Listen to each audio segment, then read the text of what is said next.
same sense of humor as I do.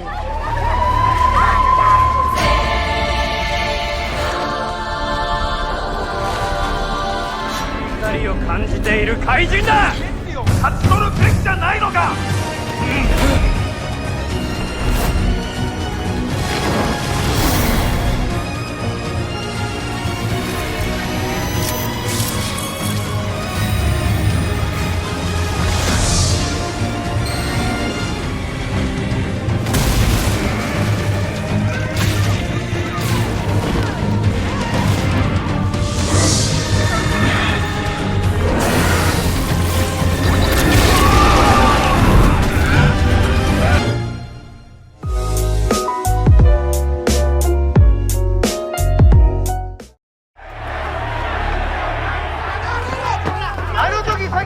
Pada tahun 2022 di negara Sakura, Jepang, telah terjadi krisis politik setelah setengah abad lalu pemerintah setempat mendeklarasikan koeksistensi antara manusia dan monster atau yang lebih sering mereka sebut dengan kaijin. Di mana kaijin ini adalah eksperimen rahasia pemerintah Jepang yang mengubah manusia menjadi seorang monster dengan tujuan menjadikan mereka sebagai senjata perang. Namun, alih-alih berjalan lancar, keberadaan kaijin tersebut justru membuat kaum manusia terbagi menjadi dua kubu yang menyebabkan demo besar-besaran, diskriminasi, rasisme, dan ujaran kebencian di mana-mana yang telah terjadi selama 50 tahun terakhir. Film dibuka dengan memperlihatkan dua orang bocil bernama Kotaro dan Nobuhiko yang sedang dioperasi untuk dimasukkan Kingston ke dalam tubuh mereka yang bertepatan dengan terjadinya gerhana matahari 50 tahun yang lalu. Bukan Kingston ini, melainkan Kingston adalah sebuah batu giok di mana itu adalah cikal bakal untuk mengubah manusia menjadi kaijin demi eksperimen gila yang dilakukan oleh pemerintahan Jepang. Lalu ketika batu tersebut diletakkan ke tubuh Kotaro, tiba-tiba tubuhnya langsung berubah menjadi kaijin yang menyerupai seekor belalang.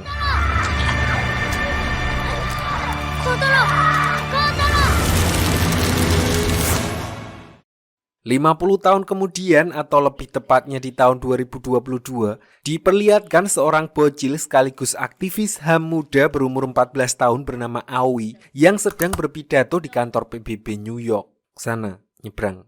Di mana di sini dia menyerukan penghapusan diskriminasi terhadap kaum kaijin yang dilakukan oleh manusia dan berpendapat kalau manusia dan kaijin bisa hidup rukun secara berdampingan tanpa adanya rasisme di antara mereka. Selain itu, selama ini manusia juga telah terbagi menjadi dua kubu. Sebagian menganggap bahwa kaijin bisa hidup berdampingan dengan manusia, sementara bagian lainnya sangat membenci keberadaan kaijin dan bahkan ingin memusnahkan kaijin. Puncaknya adalah ketika terjadi demo besar-besaran turun ke jalan, aksi bakar ban dan obat nyamuk tepat di pusat kota Jepang, di mana di sini kata-kata rasis dan ujaran kebencian yang terus dilontarkan pihak manusia membuat salah satu kaijin terprovokasi dan bertransformasi menjadi kaijin lalat untuk memberikan perlawanan demi membela hak-hak mereka.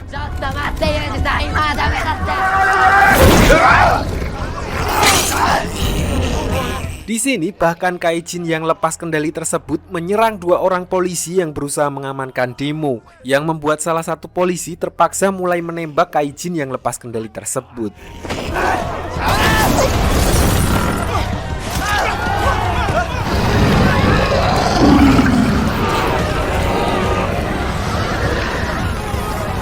Di tengah keributan itu, muncul bocil di awal film tadi yaitu Kotaro yang sekarang sudah dewasa setelah 50 tahun dan lebih dikenal sebagai Black Sun, di mana dia terlihat acuh dan seakan tidak mempedulikan hak-hak kaijin meskipun Kotaro sendiri juga seorang kaijin belalang.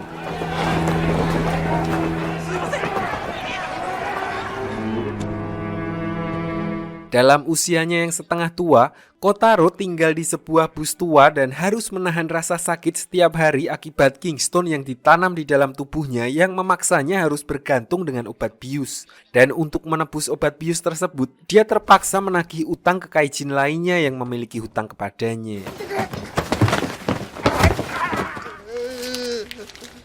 Ketika sedang membeli obat di apotek ilegal setempat, si pemilik toko memberitahu kalau ada pekerjaan yang bayarannya lumayan, yaitu menculik seorang aktivis muda yang tidak lain adalah Aoi. Karena pengangguran, sementara dirinya juga membutuhkan cuan untuk menebus obat, akhirnya Kotaro pun mengambil pekerjaan tersebut. Berbeda dengan sahabatnya yaitu Nobuhiko atau Shadow Moon yang sudah dikurung selama puluhan tahun di sebuah ruangan dengan jenggot dan rambut panjang yang mengubah penampilannya layaknya seorang pengemis. Namun meskipun umurnya sama dengan Kotaro, terlihat wajah Nobuhiko masih awet muda dan tidak berselang lama muncul seseorang yang memberinya sebuah cairan yang mereka beri nama Zat Surga.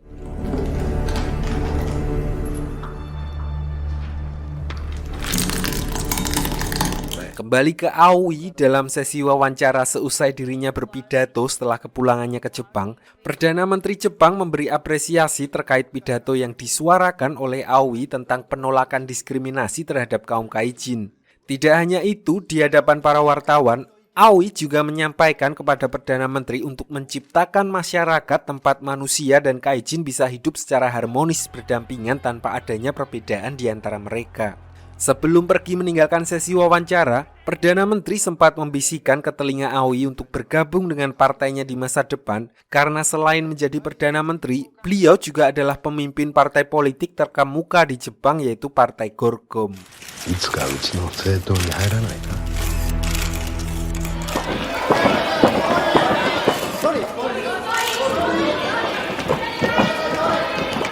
Di sisi lain, di sebuah laboratorium, seorang profesor memberitahu kepada sekelompok orang berjubah kalau tidak ada lagi ekstrak yang keluar dari dalam tubuh Raja Penciptaan karena usianya yang sudah tua dan terus-terusan diambil cairannya setiap hari.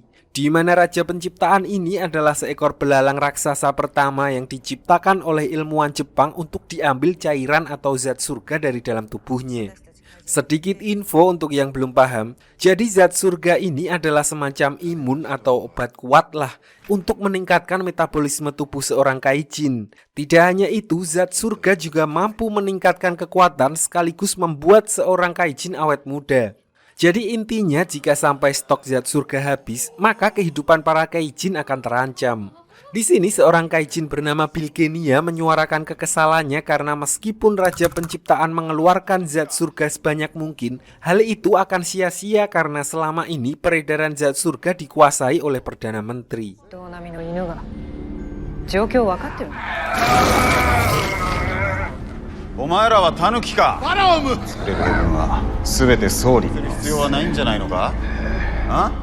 Di saat bersamaan, Perdana Menteri muncul untuk menanyakan perihal Kingston yang selama ini mereka cari demi menciptakan Raja Penciptaan generasi selanjutnya sebelum Raja Penciptaan yang lama innalillahi.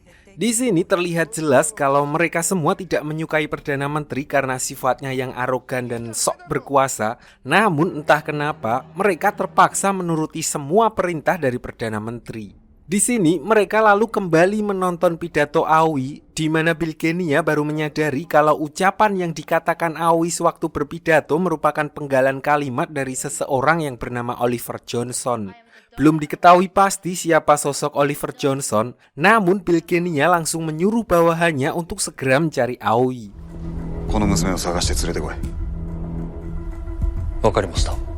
Kembali ke Aoi yang masih kelas 2 SMP, dia tentu saja mendapat apresiasi dari teman sekelas dan gurunya atas keberaniannya berpidato di hadapan audiens PBB untuk membela hak-hak para kaijin agar bisa hidup berdampingan dengan manusia.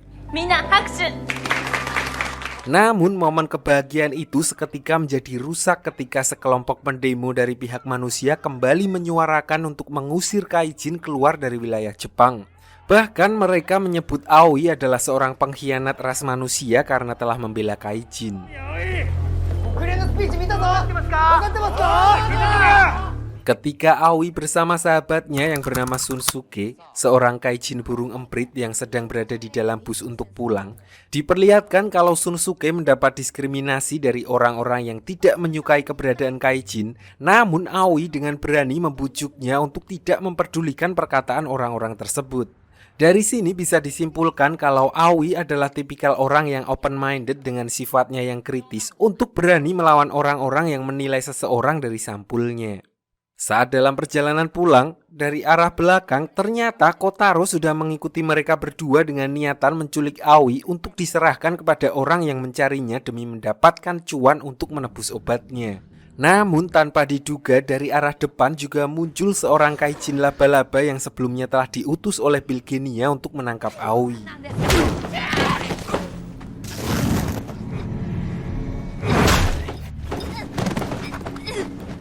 Di sini Kotaro sudah berniat untuk membawa Aoi yang terpental ke arahnya, namun dia lalu mengurungkan niatnya setelah melihat kalung milik Aoi yang tiba-tiba bercahaya.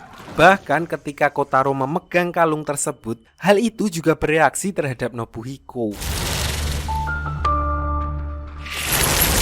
Lalu dari arah belakang, tiba-tiba dia diserang oleh kaijin laba-laba tadi dengan menusukkan tangannya ke tubuh Kotaro. Namun diperlihatkan Kotaro lalu berubah menjadi kaijin belalang hitam dengan kostum khasnya, dan akhirnya dia dapat dengan mudah mengalahkan kaijin laba-laba tersebut dan langsung membawa Aoi untuk dibawa ke tempat tinggalnya.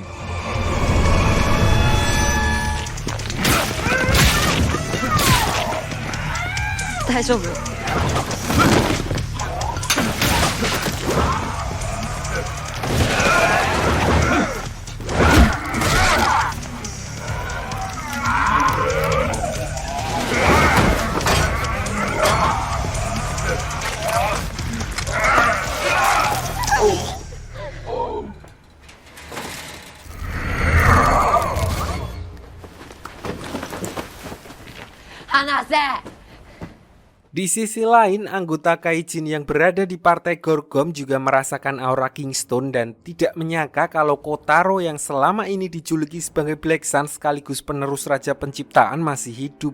Karena selama ini mereka menganggap kalau Kotaro telah meninggal. Di sisi lain, setelah merasakan keberadaan Kotaro, Nobuhiko seketika mendapatkan kekuatannya kembali dan berubah menjadi kaijin belalang putih dengan julukannya sebagai Shadow Moon.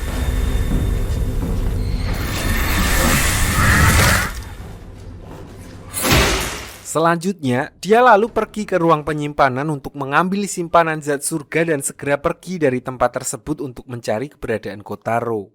Setelah berpisah selama puluhan tahun karena rentetan kejadian yang lalu, akhirnya mereka bertemu kembali di mana di sini Nobuhiko mengajak Kotaro untuk membunuh Raja Penciptaan demi membayar hutang 50 tahun yang lalu. Dari sini akhirnya terungkap fakta kalau selama ini Kotaro sama sekali tidak meminum zat surga yang membuat tubuh dan wajahnya mengalami penuaan, berbeda dengan Nobuhiko yang setiap harinya mengkonsumsi zat surga, di mana hal itu membuatnya nggak banyak pikiran dan terlihat awet muda. Di sini sempat terjadi perkelahian di antara mereka, di mana hal itu dipicu ketika Kotaro menolak ajakan Nobuhiko untuk membunuh Raja Penciptaan. Scene lalu flashback ke tahun 1972, di mana diskriminasi sudah dimulai dari sini. Diperlihatkan Kotaro dan Nobuhiko yang masih muda mendatangi demo tersebut bersama satu temannya yang bernama Oliver Johnson. Di sini mereka menghadiri orasi yang dibawakan oleh seseorang bernama Bilgenia untuk membela hak-hak mereka sebagai kaum kaijin. Namun perhatian Kotaro dan Nobuhiko teralihkan kepada seorang wanita yang bernama Yukari, di mana mereka lalu diperkenalkan oleh Oliver kepada Yukari dan dua temannya yaitu Darom dan Bisom untuk diajak masuk ke organisasi tersebut. Sedikit informasi, jadi orang-orang ini nantinya adalah para petinggi di partai Gorgom, di mana Gorgom sendiri awalnya adalah sebuah perkumpulan mahasiswa untuk membela hak-hak kaum kaijin.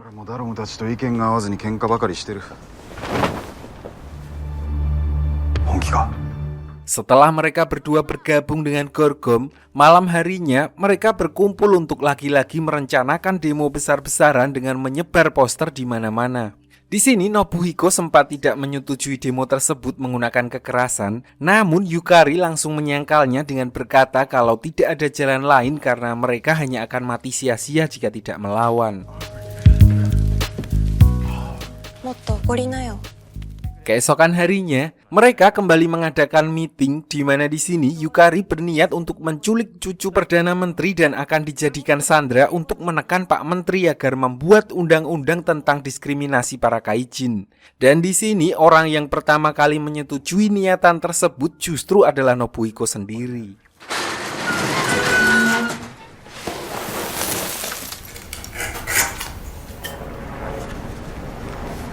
Kembali ke tahun sekarang, diperlihatkan Aoi yang sedang menyiapkan sarapan untuk Kotaro setelah sebelumnya bertarung melawan kaijin laba-laba ditambah semalam diajar oleh Nobuhiko yang membuatnya terkapar. Ketika Kotaro terbangun dari pingsannya, Aoi lalu menanyakan soal zat surga yang ditinggalkan oleh Nobuhiko. Namun alih-alih menjawab, Kotaro langsung membuangnya dan justru bertanya balik tentang kalung yang ada di leher Aoi, di mana Aoi hanya menjawab kalau kalung tersebut adalah peninggalan orang tuanya dan langsung pergi meninggalkannya begitu saja.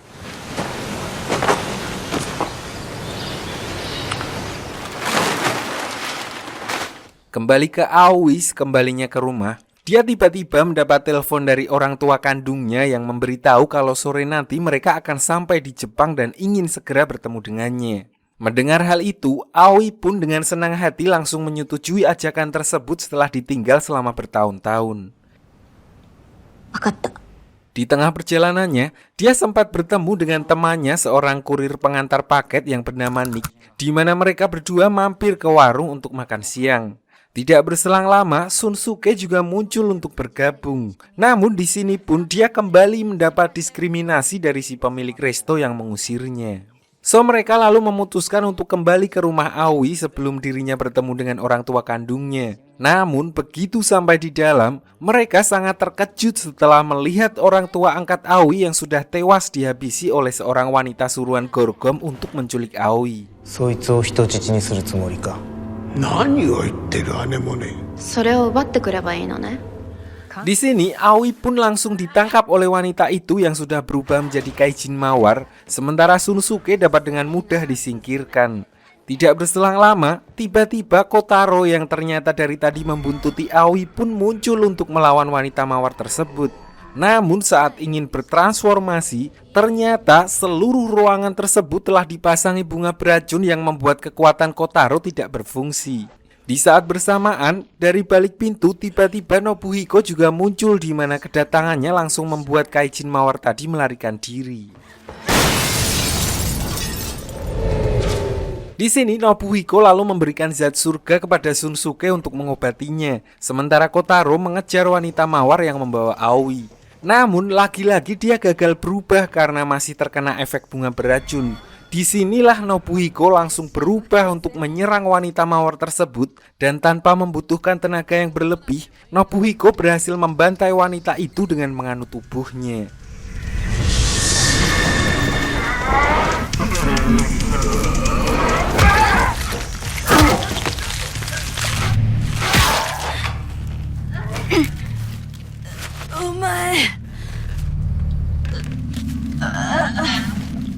Setelah semua peristiwa barusan, mereka lalu kembali ke rumah orang tua angkat Aoi, di mana di sini tanpa rasa bela sungkawa terhadap Aoi, Nobuhiko lalu memberitahu kalau tujuan mereka saat ini hanyalah membunuh raja penciptaan dan membasmi partai Gorgom yang saat ini sudah disalahgunakan demi kepentingan politik. Sementara itu Kotaro yang kasihan melihat Aoi karena kehilangan orang tua angkatnya dan tidak mempunyai siapa-siapa lagi, akhirnya dia membawa Aoi ke tempat tinggalnya sebelum bertemu dengan orang tua kandungnya, tanpa Aoi sadari kalau ternyata orang tua kandungnya saat ini juga telah ditangkap oleh Bilgenia demi mendapatkan info tentang keberadaan batu Kingstone.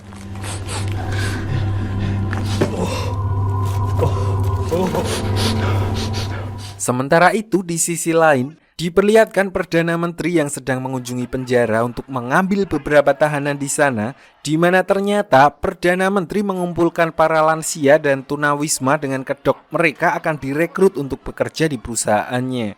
Namun faktanya, mereka hanya akan dikorbankan untuk menjadi bahan campuran pembuatan zat surga yang nantinya akan dijual kepada para kaijin dengan harga yang tinggi.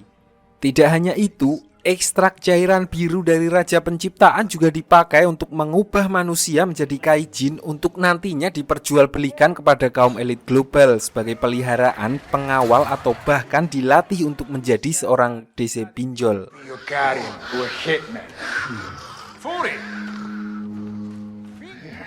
32 million, 50 million. Dari semua bisnis itulah pemasukan dan pundi-pundi cuan masuk ke kantong pribadi Perdana Menteri untuk memperkaya dirinya sendiri. Alasan itu jugalah yang membuat 50 tahun yang lalu kakek dari Perdana Menteri yang dulu juga menjabat sebagai seorang Perdana Menteri Jepang secara resmi mendeklarasikan koeksistensi kaijin di negara tersebut.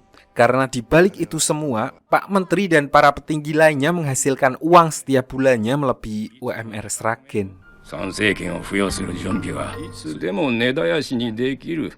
Semua alasan itulah yang membuat kenapa Perdana Menteri sekarang sangat terobsesi untuk membuat Raja Penciptaan baru, karena mesin uangnya yaitu Raja Penciptaan yang lama sebentar lagi akan inalilahi. Kembali ke Kotaro setelah mengetahui kalau saat ini Aoi menjadi buronan Partai Gorgom yang berniat mengambil batu Kingston miliknya, dia lalu memberikan Aoi sedikit pengetahuan tentang bela diri untuk melepaskan cengkeraman musuh. Setelah selesai latihan, Aoi lalu berniat pergi untuk menjenguk Shunsuke setelah peristiwa dengan kaijin mawar kemarin, di mana Kotaro lalu memintanya untuk meninggalkan kalungnya yang bisa membahayakan nyawanya jika sampai bertemu dengan antek-antek Partai Gorgom. これでいい？それを持ってることで危険な目に遭うぞ。 Lalu setelah mengetahui kalau Shunsuke ternyata baik-baik saja karena sudah diobati dengan zat surga, bukannya pulang, Aoi justru ikut bersama Shunsuke dan ayahnya untuk demo jilid 2, di mana dua kubu dari pihak kaijin dan manusia turun memenuhi jalan raya. Meskipun demo tersebut dijaga ketat oleh polisi, aksi para demonstran mulai memanas ketika kedua kubu saling menyalahkan satu sama lain.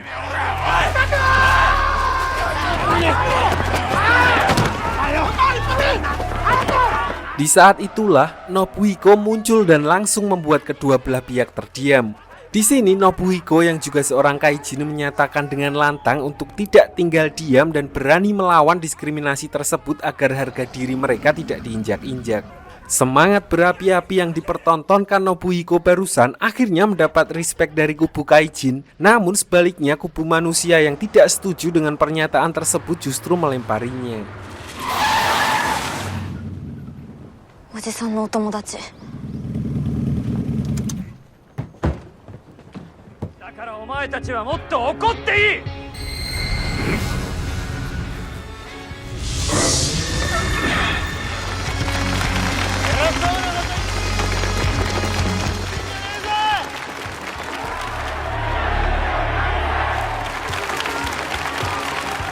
Sementara itu di sisi lain, diperlihatkan orang tua kandung Aoi yang masih diinterogasi oleh Bilgenia karena kekeh untuk tidak memberitahukan soal di mana batu Kingston disembunyikan. Namun Bilgenia berhasil menemukan foto-foto dokumentasi dan sebuah kaset di dalam koper yang di dalamnya terdapat video ketika pertama kali para ilmuwan melakukan percobaan pembuatan kaijin untuk dijadikan senjata perang, di mana proyek tersebut ditunggangi oleh Perdana Menteri yang lama yang tidak lain adalah kakek dari Perdana Menteri saat ini. Di sini Bilgenia sempat menanyakan tentang dari mana mereka mendapatkan kaset tersebut, karena jika sampai video tersebut dilihat oleh masyarakat umum, cepat atau lambat Perdana Menteri akan segera dilengserkan dari jabatannya.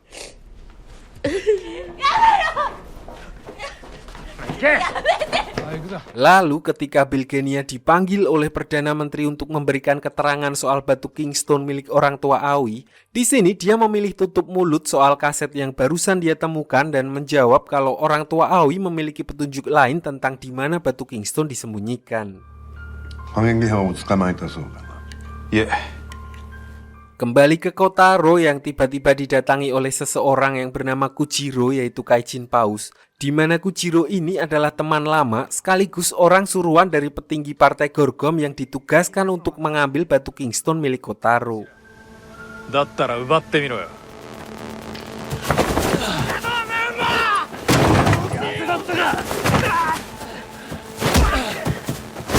Dalam pertempuran itu, Kojiro sempat menanyakan tujuan Kotaro ingin membunuh Raja Penciptaan, di mana Kotaro pun menjawab kalau dirinya tidak pernah bahagia menjadi seorang kaijin dan berniat agar kaijin punah, agar nggak usah ada kaijin ajalah di dunia ini. 同じことを繰り返すだけだ。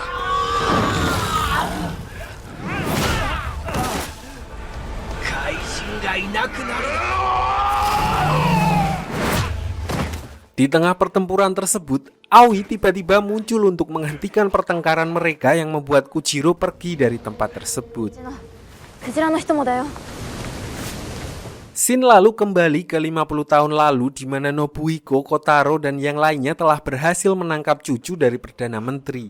Di sini mereka membagi tugas di mana Kotaro, Nobuhiko, Yukari, dan Oliver Johnson menjaga cucu Perdana Menteri, sementara Bilgenia dan anggota lain pergi ke kantor kementerian untuk menekan Perdana Menteri agar membuat aturan tentang perlindungan bagi kaum kaijin dan menyamaratakan terkait hak-hak antara kaijin dan manusia.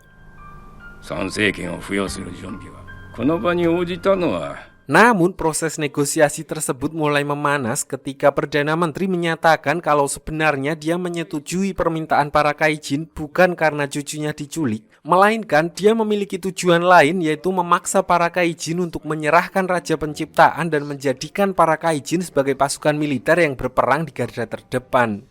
Tidak hanya itu, beliau juga memberitahu kalau sebenarnya dia bisa saja membasmi seluruh kaijin di Jepang dengan sebuah undang-undang kapanpun dia mau. いつでも根絶やしにできる。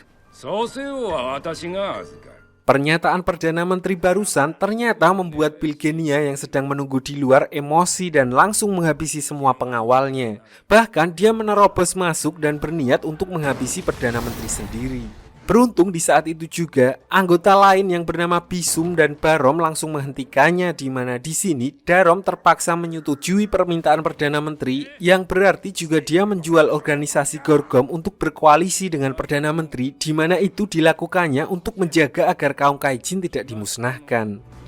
生き残る道であるなら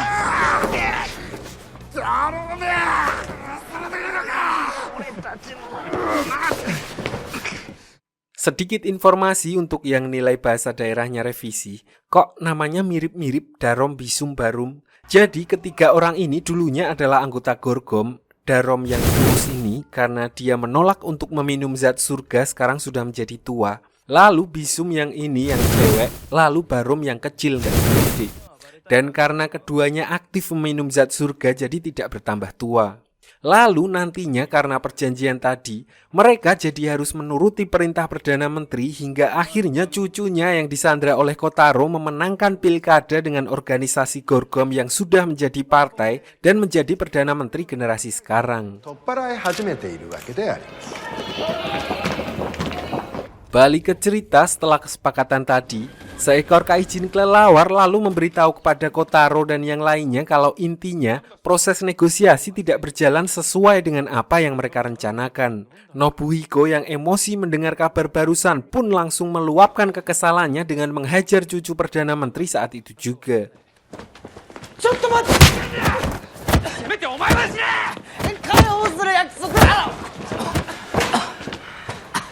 Setelah itu, malam harinya, mereka memutuskan untuk pergi karena tidak setuju dengan syarat yang diambil oleh kelompok Darum dan yang lainnya. Dari sinilah awal mula organisasi Gorgom pecah dan terbagi menjadi dua, di mana di sini Bilgenia juga diberikan kepercayaan untuk membawa pedang pelindung Raja Penciptaan. Selanjutnya, mereka lalu bergegas untuk menyembunyikan Raja Penciptaan sebelum Perdana Menteri dan Darum berhasil menemukannya.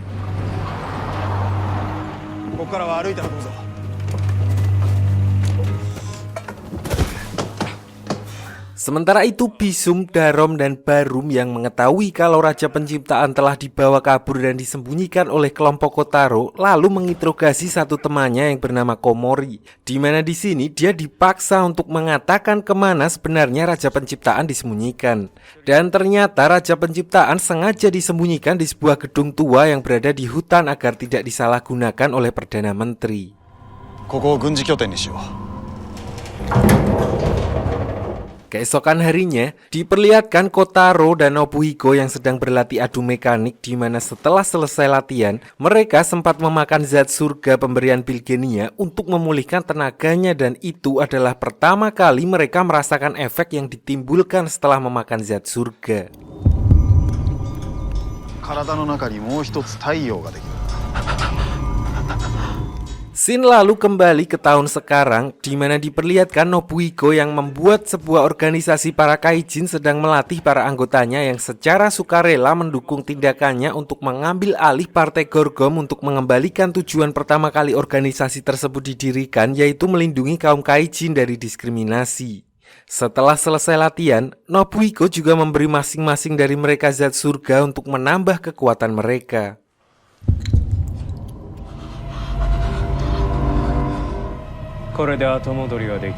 Namun berbeda dengan Kotaro yang menolak untuk memakan zat surga setelah mengetahui kalau bahan dasar utamanya berasal dari ekstrak raja penciptaan dan manusia, dia memilih menyuntikkan obat bius untuk menghilangkan rasa nyeri di tubuhnya, di mana Aoi yang sudah menganggap Kotaro sebagai pamannya dan kasihan melihat penderitaan tersebut, dia sempat menyuruh Kotaro untuk segera meminum zat surga demi menghilangkan rasa sakit di tubuhnya. Namun Kotaro yang sudah memiliki prinsip dan berjanji kepada dirinya sendiri tetap menolak untuk meminum cairan tersebut. Di tengah pembicaraan itu, tiba-tiba mereka didatangi oleh seseorang yang ternyata itu adalah ayah kandung Aoi, di mana di sini beliau lalu mengajak Aoi untuk keluar jalan-jalan sembari melepas kangen antara mereka berdua. Namun ketika Kotaro hendak mencuci baju Aoi, secara tidak sengaja dia melihat baju milik Aoi yang terdapat busa setelah berpelukan dengan ayahnya. Merasa ada yang janggal dan sesuatu akan terjadi dengan Aoi, dia langsung tancap gas untuk menyusulnya.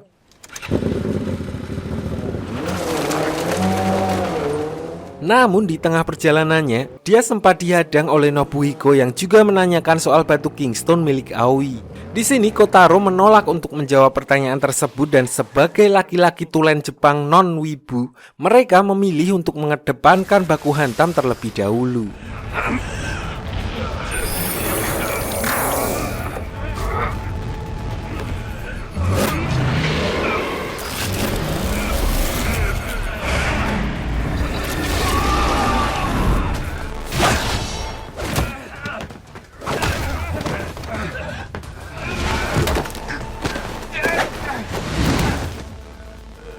Di pertempuran ini, meskipun Kotaro tidak pernah meminum zat surga, namun berkat tekadnya, dia tetap berhasil mengungguli Nobuhiko, dan dari sini bisa disimpulkan kalau Kotaro memang memiliki skill bertarung di atas rata-rata.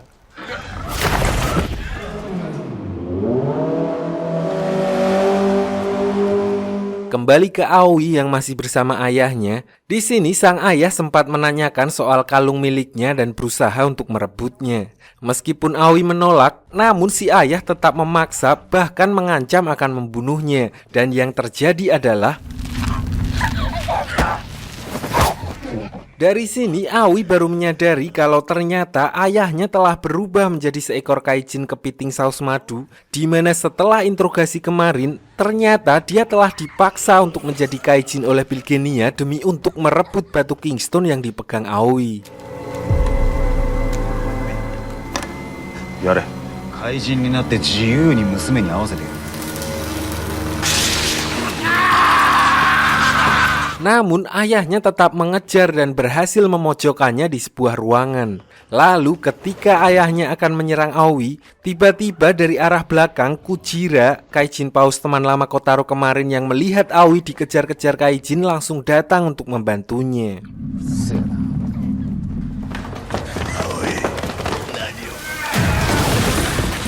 Karena kalah pengalaman, ayah Aoi yang baru saja menjadi kaijin dapat dikalahkan oleh Kujira yang sudah puluhan tahun menjadi kaijin. Walaupun Kujira juga harus mendapatkan luka capitan di perutnya.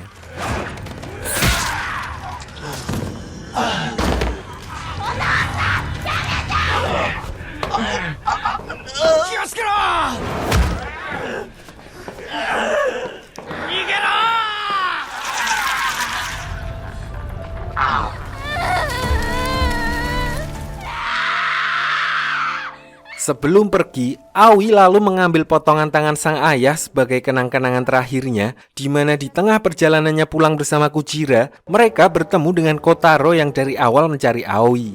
Awalnya Kotaro sempat menuduh kalau Kujira berniat untuk menculik Aoi, karena seperti diketahui, Kujira adalah orang suruhan dari partai Gorgom yang ditugaskan untuk mengambil batu Kingstone. Namun di saat itu juga, Aoi langsung menyangkalnya dan berkata kalau Kujira lah yang telah menyelamatkannya. Tanpa mengucapkan matur nuwun kepada Kujira, Kotaro langsung mengajak Aoi pergi dari tempat tersebut. 帰るぞ乗れ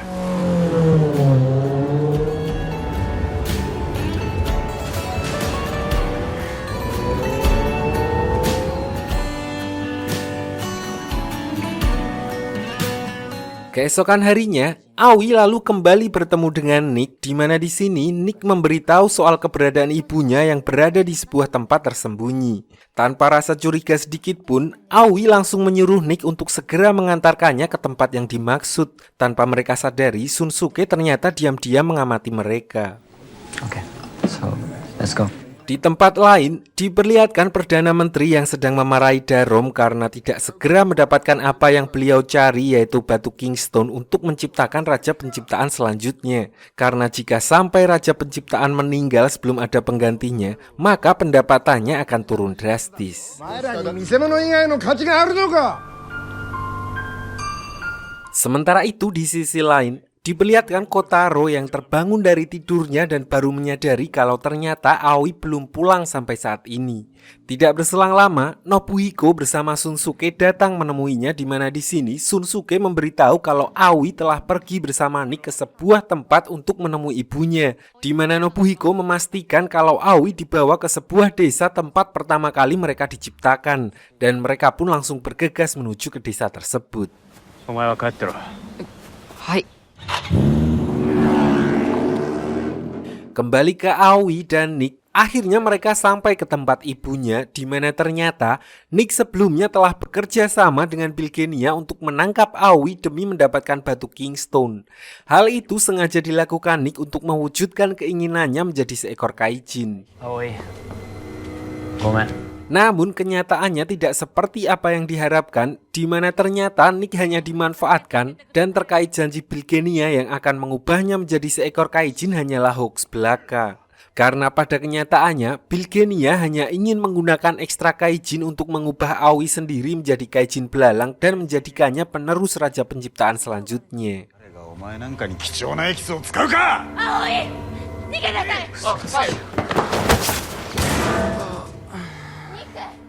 Tanpa buang waktu, Bilgenia langsung menyuruh Pak Profesor, seorang kaijin cumi-cumi yang bernama Nomi, untuk segera melakukan proses transformasi kaijin ke tubuh Aoi. Meskipun si ibu dan Pak Profesor sendiri memohon kepada Bilgenia untuk tidak melakukan proses tersebut, namun hal itu tidak mengubah niat Bilgenia sedikit pun. キングストーンついに手に入れたぞ Aoi を助けてあげてください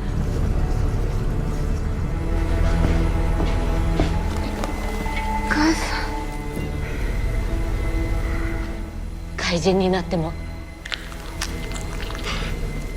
Di sini Aoi hanya bisa menahan sakit melihat dirinya yang saat ini secara perlahan berubah menjadi seekor kaijin. Tidak hanya itu, dia juga melihat ibunya dibantai oleh Bilgenia di sampingnya. Diperlihatkan juga Pak Profesor yang tidak tega lalu melepaskan Nick karena sebenarnya beliau adalah orang baik yang terpaksa melakukan semua pekerjaannya karena mendapat ancaman dari Bilgenia. Setelah itu, Kotaro dan Nobuhiko yang sampai di tempat tersebut dikejutkan dengan kemunculan kaijin belalang yang langsung menyerangnya. Tidak hanya itu, Bilgenia juga muncul untuk menemui mereka, di mana di sini Nobuhiko yang memiliki dendam pribadi sejak 50 tahun lalu atas kematian Yukari langsung berubah menjadi kaijin dan menantang Bilgenia.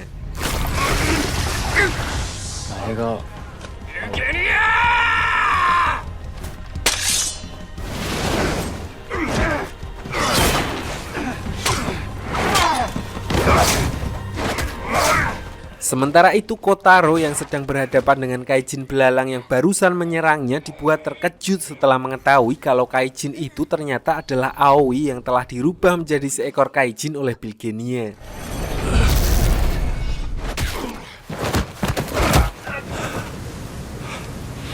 Menyadari satu-satunya manusia yang dia pedulikan diubah menjadi kaijin, dalam kemarahannya, Kotaro lalu mengambil alih pertarungan Nobuhiko dan berniat untuk membunuh Bilgenia saat itu juga.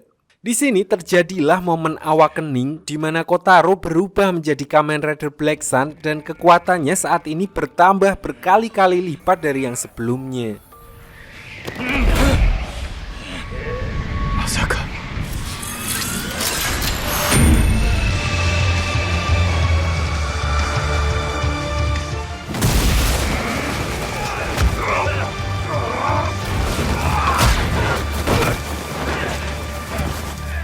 Tanpa adanya kesulitan sedikit pun, Kotaro berhasil menang telak dengan membuat pedang menggunakan kaki belalang yang menempel di punggungnya untuk memotong tangan Bilgenia. Lalu ketika Kotaro ingin membunuhnya, tiba-tiba Bisum yang berubah menjadi seekor kaijin kalong muncul untuk membawa Bilgenia pergi dari tempat tersebut sekaligus menculik Aoi untuk dijadikan raja penciptaan selanjutnya. Bisum.